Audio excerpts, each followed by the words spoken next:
أشهد أن محمدا رسول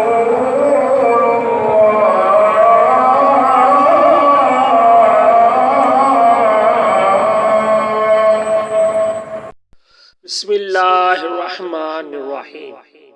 میں اور میرا ایک انصاری پڑوسی دونوں اطراف مدینہ کے ایک گاؤں بنی امیہ بن زید میں رہتے تھے، جو مدینہ کے پورب کی طرف بلند گاؤں میں سے ہے۔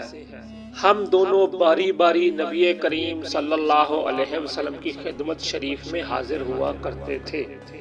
ایک دن وہ آتا، ایک دن میں آتا۔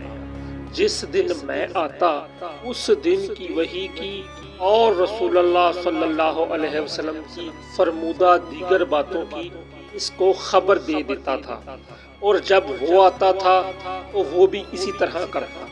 تو ایک دن وہ میرا انصاری ساتھی اپنی باری کے روز حاضر خدمت ہوا۔ جب واپس آیا تو اس نے میرے دروازہ بہت زور سے کھٹکھٹایا اور میرے بارے میں پوچھا کہ کیا عمر یہاں ہے۔ میں گھبرا کر اس کے پاس آیا۔ وہ کہنے لگا کہ ایک بڑا معاملہ پیش آ گیا ہے، یعنی رسول اللہ صلی اللہ علیہ وسلم نے اپنی بیویوں کو طلاق دے دی ہے۔ پھر میں اپنی بیٹی حفصہ کے پاس آیا، وہ رو رہی تھی۔ میں نے پوچھا کیا تمہیں رسول اللہ صلی اللہ علیہ وسلم نے طلاق دے دی ہے؟ وہ کہنے لگی میں نہیں جانتی۔ پھر میں نبی کریم صلی اللہ علیہ وسلم کی خدمت میں حاضر ہوا۔ میں نے کھڑے کھڑے کہا کہ کیا آپ صلی اللہ علیہ وسلم نے اپنی بیویوں کو طلاق دے دی ہے؟ آپ صلی اللہ علیہ وسلم نے فرمایا نہیں، یہ افواہ غلط ہے۔ تب میں نے تعجب سے کہا اللہ اکبر، اللہ بہت بڑا ہے۔ صحیح بخاری حدیث نمبر 89۔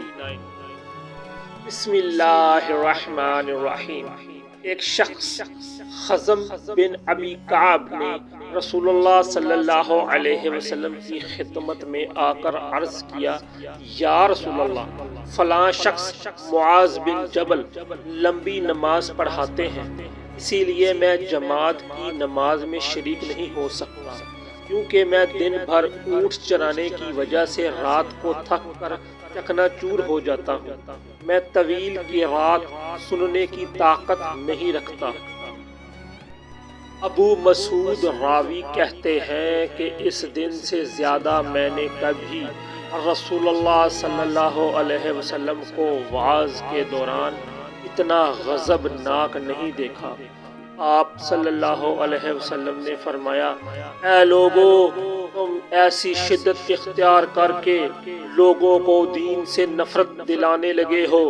سن لو، جو شخص لوگوں کو نماز پڑھائے تو وہ ہلکی پڑھائے، کیوں ان میں بیمار، کمزور اور حاجت والے سب ہی قسم کے لوگ ہوتے ہیں۔ صحیح بخاری حدیث نمبر 90۔ بسم اللہ الرحمن الرحیم۔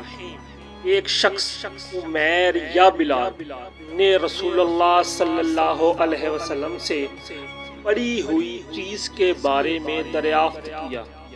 آپ صلی اللہ علیہ وسلم نے فرمایا، اس کی بندھن پہچان لے، یا فرمایا کہ اس کا برتن اور تھیلی پہچان لے، پھر 1 سال تک اس کی شناخت کا اعلان کروا، پھر اس کا مالک نہ ملے تو اس سے فائدہ اٹھاؤ، اور اگر اس کا مالک آ جائے تو اسے سونپ دو۔